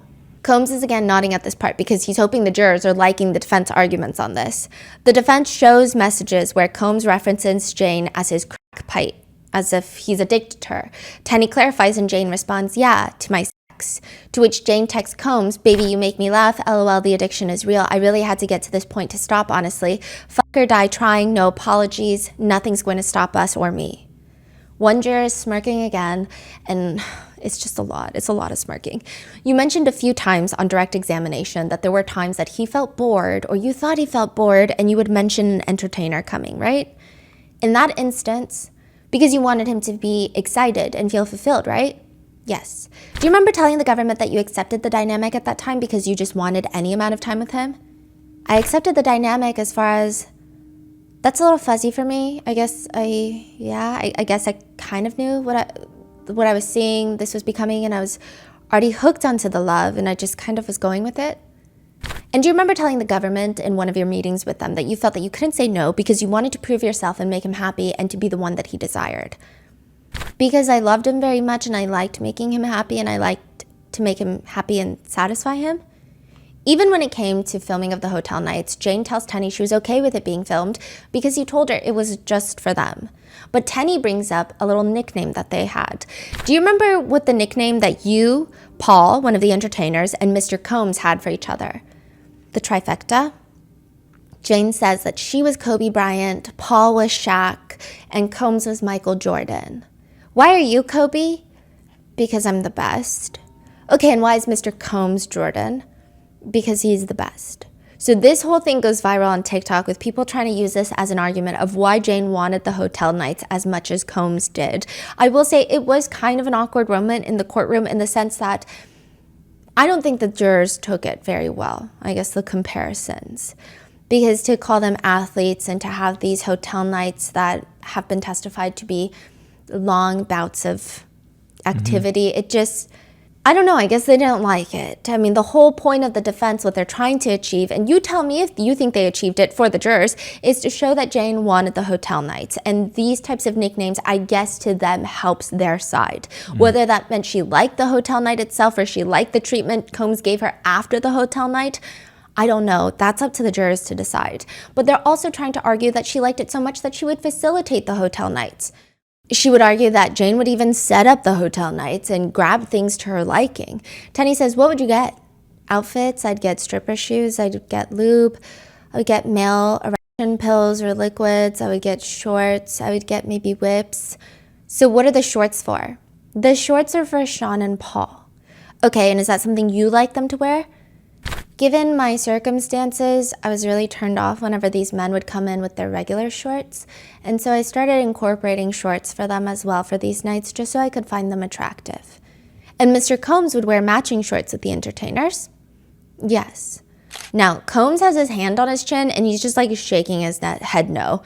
Like, I can't tell if this is, how could you be so disgusting and sexual, or like, this is wrong, that's not why you didn't get the shorts. I don't know. Honestly, it seems more like the first one. That makes a little more sense because purity culture is like specifically only for women apparently. But Tenny pushes on. Tenny confronts Jane with more text messages. She's referencing a text Jane sends Combs. The next page you say, you did say you wanted to go apeshit, LOL, right? Jane looks straight at Tenny. Yes, I loved pleasing my partner. You loved pleasing him, right? I do. Someone in the gallery does a little snort. Again, I'm not sure if it's related or not. Meanwhile, I think a juror is like fully falling asleep. I don't know if they are, but like they kept their eyes downcast and it's hard. I will say it's really hard to tell if a juror is falling asleep or taking notes because when their eyes are down, like you don't see where a lot of their notepads are. So a lot of the times they will just be taking notes. But like this one particular moment, like when they would open their eyes, it just looked kind of like nappy eyes. Like, you know, when you just wake up from a nap and they're kind of glazed over. I can't tell. And there's so much going on in this cross-examination. For example, when all of this blows up, when Sean Combs is about to get arrested, there are other things that the public never knew about. For example, Jane gets a call from one of the entertainers and he tells her, I am about to put our video on the dark web. And she starts freaking out, like, what do you mean? And he explains to her, one time, Sean Combs had taken his phone, thinking it was either Jane's or Sean Combs' phone. But he had taken the entertainer's phone and filmed 30 minutes of a hotel night. And this man is now threatening to put it on the dark web, specifically the dark web, that's what he's saying, unless he is paid $10,000. Jane freaks out, tells Sean Combs, I think the attorneys find out about it, and then eventually she stops responding to him because she's like, this is blackmail. This is literally like extortion. You can't legally even ask for money like this. So she's freaking out, and then that man calls back, and they find out that this video, this 30-minute video, was sold to a major news organization, a media company. But for whatever reason, never gets published.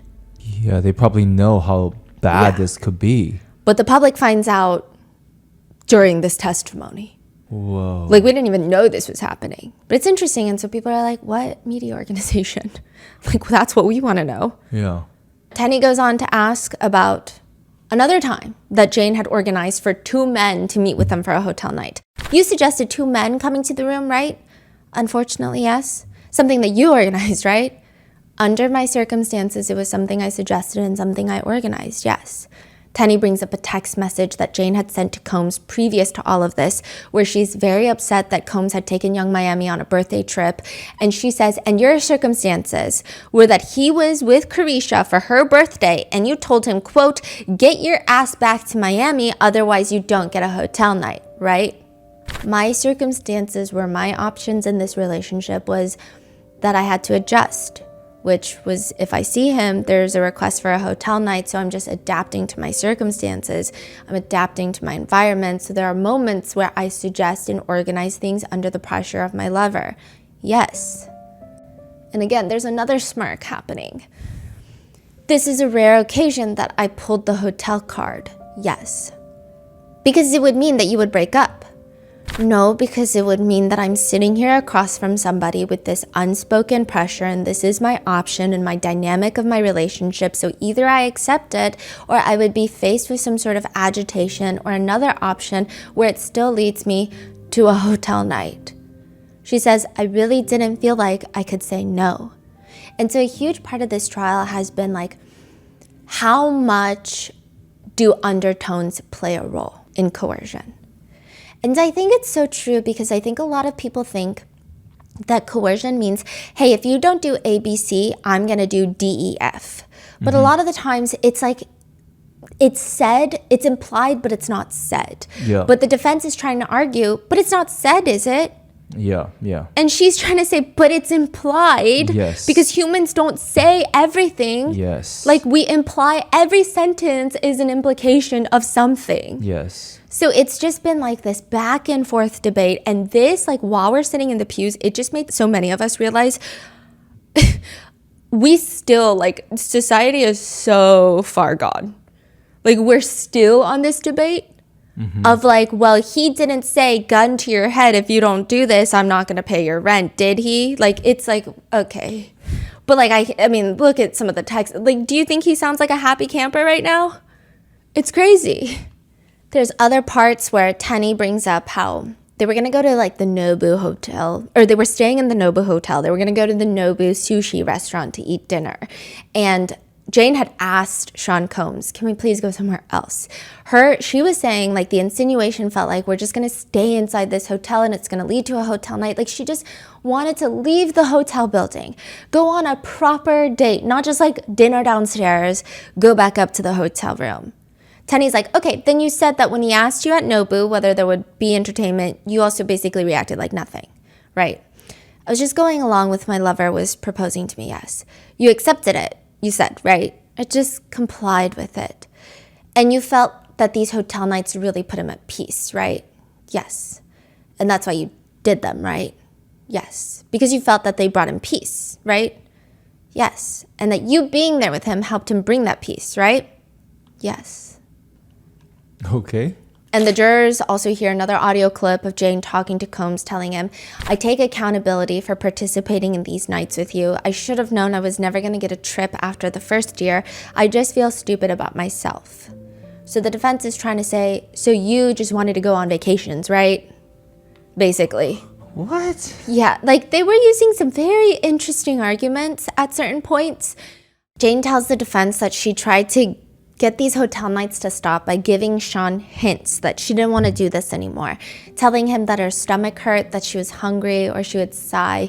And Tenny asks her, and your excuse would be, I'm hungry, right? Yes. And when you asked for food, he would get you food, right? He knows what I meant by that. He knows, you asked for food, correct? Yes. And you got food, right? Yes. Which it just looks like Combs is clenching his jaw so hard not to smile. Like, that's what it looked like.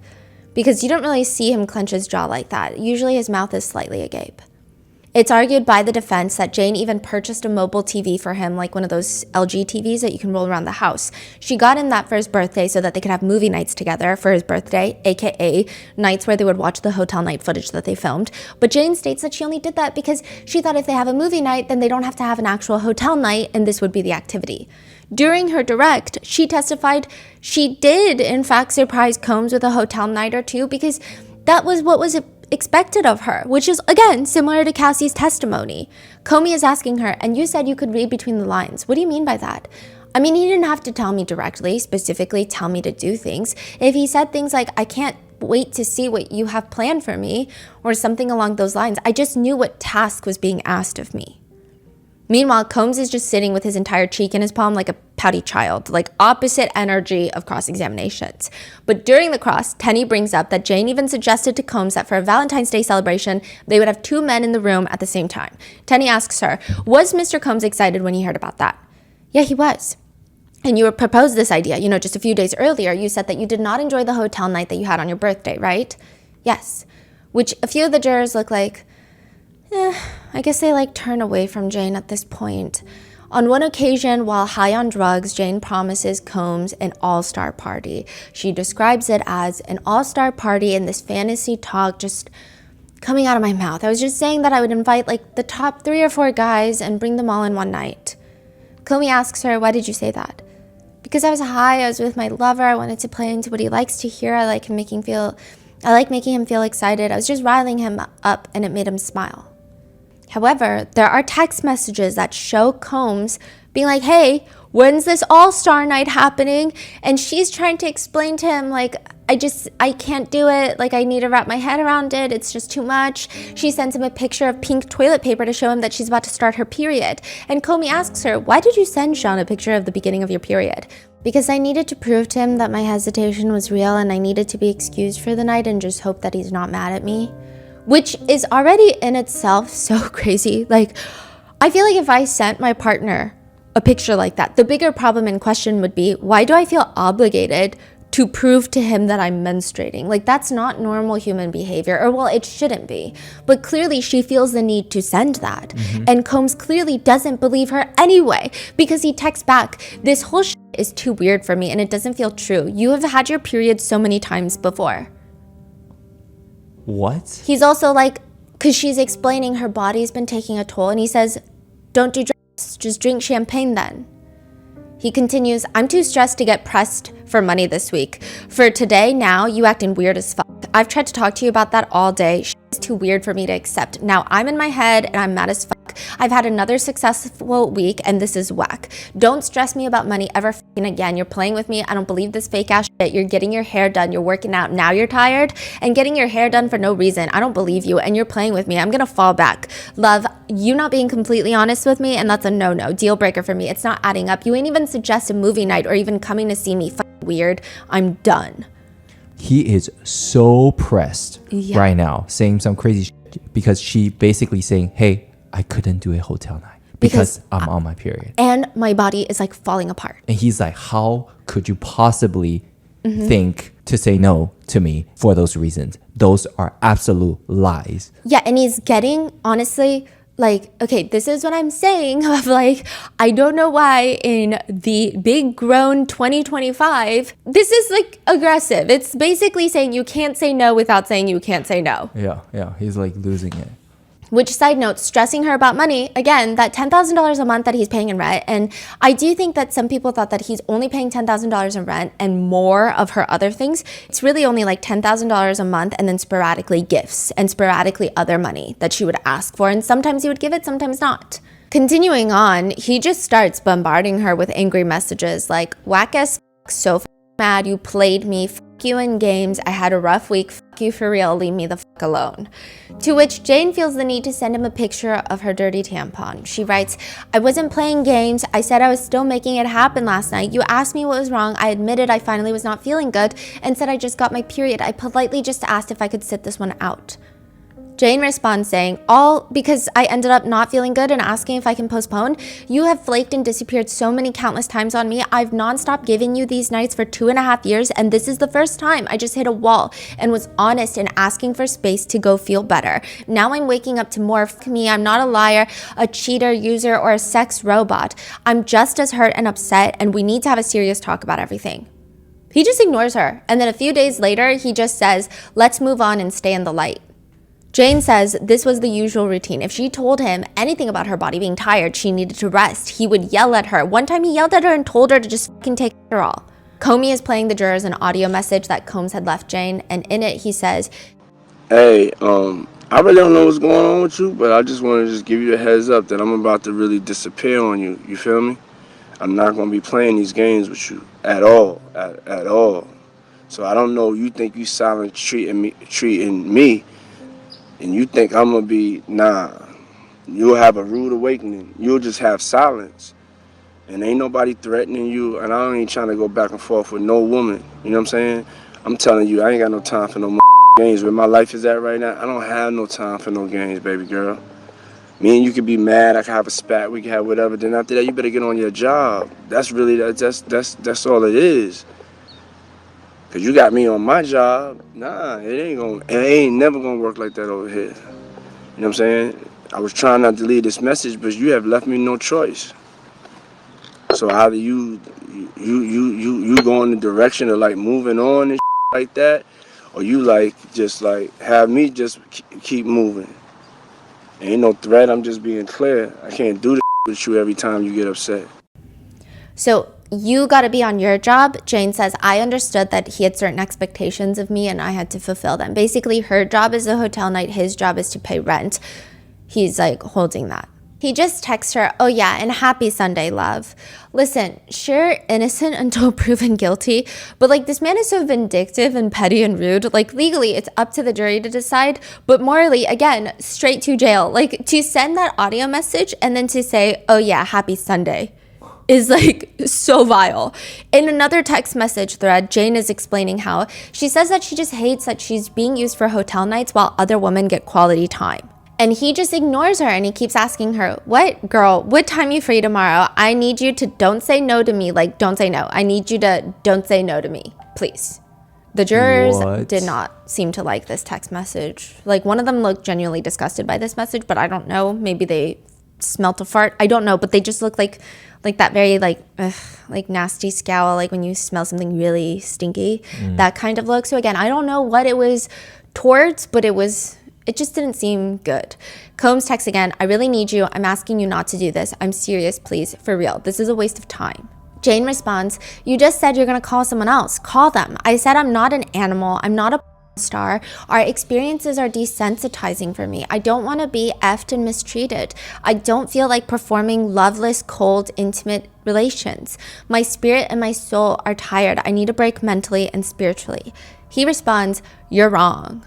I don't even know what that means. She also states that 3 years of hotel nights put her in a constant state of brain fog, especially because of the drug usage, so she was unable to really focus or even work on her business. So there's clearly copious amounts of times where Jane expresses to Combs throughout the years that she does not enjoy these hotel nights. And the defense, they don't really want to focus too much on that. They just want to focus on the hotel nights happened. Sometimes she planned them. Sometimes she organized them. And also, she was receiving money. The defense says, you were just asked by Ms. Comey during the direct whether you would give up all the things Mr. Combs gave you if you didn't have to do any of this, right? Right. You were not willing to give up your home though, right? There's a very long pause where she says, that's where me and my child live. That's a very hard question to answer. Combs is like doing the most. He's nodding his head. Okay, you receive, I think you testified, almost $5,000 a month in child support, right?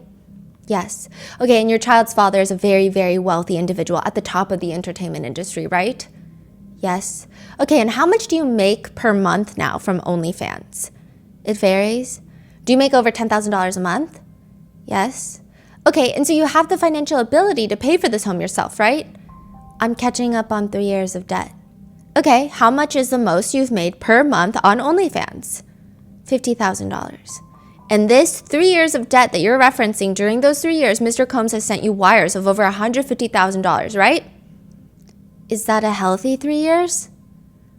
Oh, so they're saying that Combs gave her $150K for the last 3 years? Yes. Is that like the total amount? I don't know I don't think that's including the rent because the wires. I think so that's like on top of the rent. Maybe. More, maybe. Okay. Yeah, but also he was like a billionaire at one point. It doesn't sound like an impressive number for 3 years. You're talking about 50 grand a year for, Which again is a lot of money, but then you have to compare it to how much money he makes. Yeah. I mean, I feel like personally, when I hear that, I'm more so like, okay, like what point are we making here? And so Jane is saying, is that a healthy 3 years? I'm asking you a question as to whether Mr. Combs has sent you over $150,000 during your 3 years with him. Yes. Did you want more than that? Does he think I'm worth more than that? I'm asking if you wanted more than that. No. At this point, Combs is clenching his jaw for whatever reason, and again, it looks like he's suppressing a smile. Tenny tries to show the jurors that Jane liked a lot of things that were just in a very specific tax bracket, such as Jane not wanting to go to Nobu, again, that high-end sushi restaurant, because remember, she didn't want to just go downstairs for dinner, but Jane is saying, again, I just didn't want to go downstairs in the same hotel for dinner. And Tenny's asking her, is that an example of an undertone or subtle cue that you would send to him? That is a subtle cue to my lover and my partner, yes.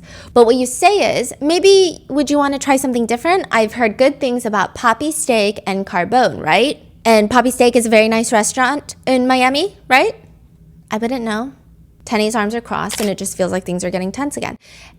Are you sure Poppy Steak is a very nice restaurant in Miami, right? So I've heard. It's owned by a luxury restaurateur, right? I'm sure it is. Because you've heard of it, right? I've heard of it, yes.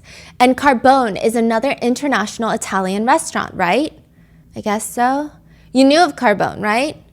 I just wanted to recommend fine dining so that I could be romanced properly on my birthday. But again, they just kind of make it seem like she's just obsessed with... It's just weird. Yeah, it's just all of it's weird. The defense argues that Sean Combs did not threaten to take away her house every time they broke up. They also argue that Jane absolutely did not need to go into debt trying to furnish her home or not work to put herself in a position where she financially depended on this man. And they also mention multiple times that Jane was 35 years old when she met Combs.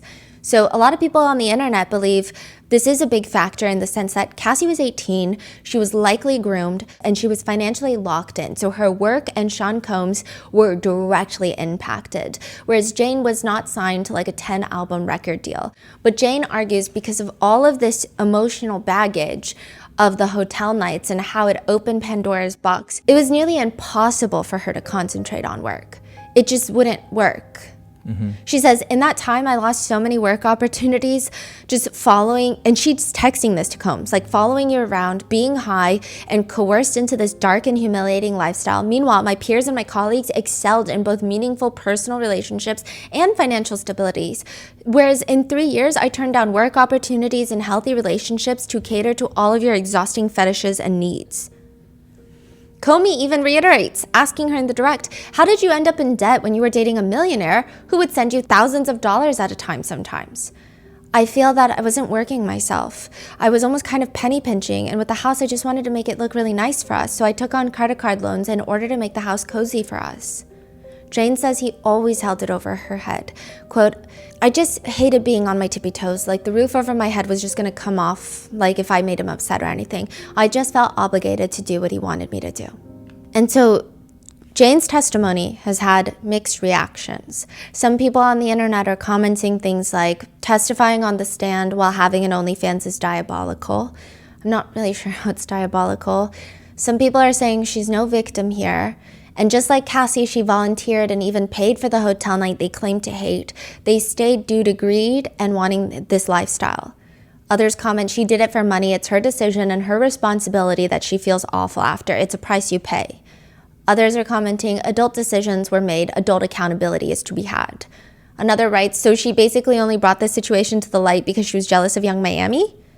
Another says, baby, that's why all of them started talking, because they were jealous. It wasn't because they got peed on. They were not abused. It was because they were jealous of other women, period. To which someone comments back, y'all are disgusting. Jealousy didn't lead them there. Diddy's actions did. Y'all literally watch a video of Cassie being viciously beat, which, side note, she was viciously beat trying to leave a freak off. But you don't think that she's being abused? Countless photos and a video isn't enough? It's crazy how even one text thread can have people feeling multiple different ways. For example, in one text thread, she tells Combs, "You haven't stopped threatening me over the livelihood of me and my child. Go take your fucking meds and watch the rest of the shit you say to me. You got me fucked up. Fuck you and your fake apology." Combs responds, "All good." She responds, "Match the 2 years like you said, and we're leaving each other alone. Don't call me, don't text me, I'm dead to you. Remember that before you call me." So she's saying, match the 2 years and give me money for the 2 years that I spent with you. Combs responds, "I'm super clear now." She responds, "Threatening me over the roof over my head ever since I fucking got here. You have me on constant pins and needles, and now I'm sick because of you. Leave me alone." "I will. Let's just leave each other alone. You're fucking crazy for real. Everyone warned me. Now you went too far, baby girl. Wish me the best. And I'm not angry. I'm more surprised. But the beauty is we both don't have to do anything we don't want to do." Jane says, "Fuck you. You got me sick and now you threaten the house for the millionth time and you're mad at me about a grown-ass man." She was saying that Combs was mad at her about her child's father. Now, some people are using this to argue, she's scary. She's not backing down without a fight. She's cursing at him. She has power. She's a strong woman. Others are arguing, this woman was probably pushed to a breaking point, which made her text these types of things. It's not because she's an independent woman who can stand up for herself. Like, she had to be pushed here. Some argue the fact that she's angry should not be seen as she's any less of a victim. Victims can get angry. They don't have to be weak and soft all the time. What is so hard to grasp about such a concept? Is it really that nuanced? It's not that difficult to comprehend. Additionally, she probably felt like this because part of her feeling was that she wasn't a victim at the time. She probably felt like she wasn't a victim because she probably felt like, I'm doing this for my lover. So she's trying to even cope mentally, and maybe even her brain is protecting herself from realizing that she's being victimized in this situation. Yeah. In the redirect, Comey brings in a text message thread into evidence from Sean Combs to one of the entertainers. And he texts the entertainer, "I'm going to need you to persuade her. Call me in 5 minutes and tell her we've been holding it since last week. If she hears from you, we're in." Jane says she's never seen those messages before. Wow. As for the other woman, Comey asks her, "Jane, what were you jealous of?" Jane starts breaking down. How they just had more ease and I had more pressure, and that I just was made to be like they weren't forced to carry this impossible pressure, and that they didn't have to hold any of that. That they weren't asked to hold that pressure like I did. And I just felt that it was unfair that I was the one being asked to just hold all of that pressure. What are you referring to when you say all that pressure? All the nights with these men? What I was trying to express every time I brought up woman was, why do I have to be degraded in order to be with you? Why do I have to break all of my boundaries and compromise myself, and they don't have to, but they can still experience you in ways that I want to? It was never about the other woman. It was about why I was being treated like this. It just feels like Jane's trauma is very real and fresh, but she does tell Comey that she has been in therapy for 3 months now, so maybe she's on her journey to healing. And once Jane is off the stand in a testimony that lasts like almost 6 days, Jane is off the stand, and on her way out, she walks past the prosecutor's table. She leans down and hugs Maureen Comey. Then she walks past the first defense table, and then the next defense table, she leans down and hugs Tenny. And everyone in the courtroom was shocked. One comment. Like what kind of hug? Like a side hug. Like lean down and hug, because they're sitting. And one comment reads, "As an abuse survivor, she did it because of the tense moments. She's been conditioned that you have to apologize in order to keep peace. I still say I'm sorry for everything. Even a stranger that bumps into me, I say I'm sorry." Another writes, "It's a very transparent moment and deeply telling. It was due to emotional overload, conditioned compliance, not wanting to make anyone mad, and seeking validation. Hugging both sides suggests how deeply shaped she's been on the need to preserve peace, even at her own expense." Another reads, "It's absolutely horrible the way Diddy uses financial coercion to control so many people in his lives." And that is the end of Jane's testimony. So I have one more episode on this case. We're going to be doing Kanye because there's so much lore, and he shows up, and he actually shows up in Jane's testimony. There's so much to that. And then I think it'll just be the verdict. The defense, it's very interesting. There's so many conspiracies about this, so let me know in the comments. The defense, when they first started, they were saying their defense case in chief could last like 4 weeks. We don't know. Then it went down to, okay, we think it's going to last maybe like a week or two. Then it went down to, it's probably going to last a week. And now the most recent update, Mark Agnifilo is saying it's probably going to be like a day or two. So they're only going to bring in like a handful of people even. I don't even think it's like a handful, maybe like 2, 3, 4. And they're like, we're done. Yeah, we're done. That's it. We're going to rest. And then they're going to do closing statements, and then it's going to be the verdict. So this case is actually wrapping up a lot quicker than we thought. We don't know if that means the defense is so confident that the prosecutors did not provide their burden of proof, like they didn't meet the requirement, or if they really have nothing. What are your thoughts? Leave it in the comments. And with that being said, I will see you in the next one. Be safe.